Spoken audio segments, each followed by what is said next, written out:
క్రీస్తునందు నాకు అత్యంత ప్రియులైన Bible open universes India international సార్వత్రిక సంఘం అంతటికి నా హృదయపూర్వక శుభములు వందనాలు తెలియజేస్తున్నాను.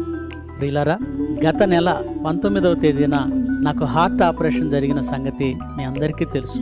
నిజంగా మరణపు ఊరుల నుండి, పాతాళపు పాశముల నుంచి ఆ దేవాతి దేవుడు నన్ను రక్షించి సజీవుడిగా మీ ఎదుట నిలవబెట్టాడు.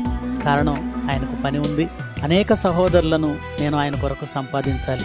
ముఖ్యంగా ఈ విషయంలో మీరు నాపై చూపిన ప్రేమ వెలకట్టలేనిది, చాలా గొప్పది.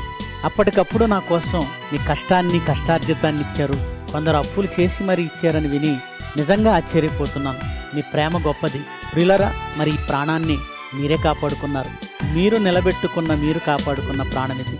అందుకే మీరు చూపిన ప్రేమకు ఆశ్చర్యచకుతుడనైన నేను కృతజ్ఞత చెప్పాలి, ఎలా తెలియచేయాలని ఆలోచించినప్పుడు ఒక కృతజ్ఞత కూడికను ఏర్పాటు చేసి మీ అందరినీ ఆహ్వానించాలని ఒక ఆలోచన నాకు వచ్చింది.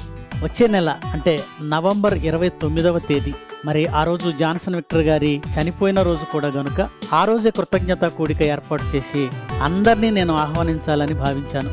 ముఖ్యంగా నాతోటి డెప్యూటీ డైరెక్టర్లు, అలాగే అడిషనల్ డెప్యూటీ డైరెక్టర్లు, ప్రిన్సిపల్స్, వైస్ ప్రిన్సిపల్స్, కోఆర్డినేటర్స్, అలాగే విద్యార్థులు సంఘమంతా కూడా మరి మంగళగిరి క్రైస్ట్ చర్చి దగ్గర ఉన్న గ్రౌండ్లోనికి మీరంతా సాయంత్రం 4 గంటలకే చేరుకోవాలని నేను ఆహ్వానిస్తూ ఉన్నాను.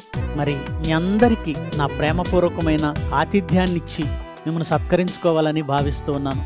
నా ఆహ్వానాన్ని మన్నించి 29వ తేదీ మీ అందరూ తప్పక రావలసిందిగా ప్రేమతో ఆహ్వానిస్తున్నాను. ఇట్లు మీ అన్నయ్య Santosh Kumar, deputy director, Bible open universes India international. Thank you.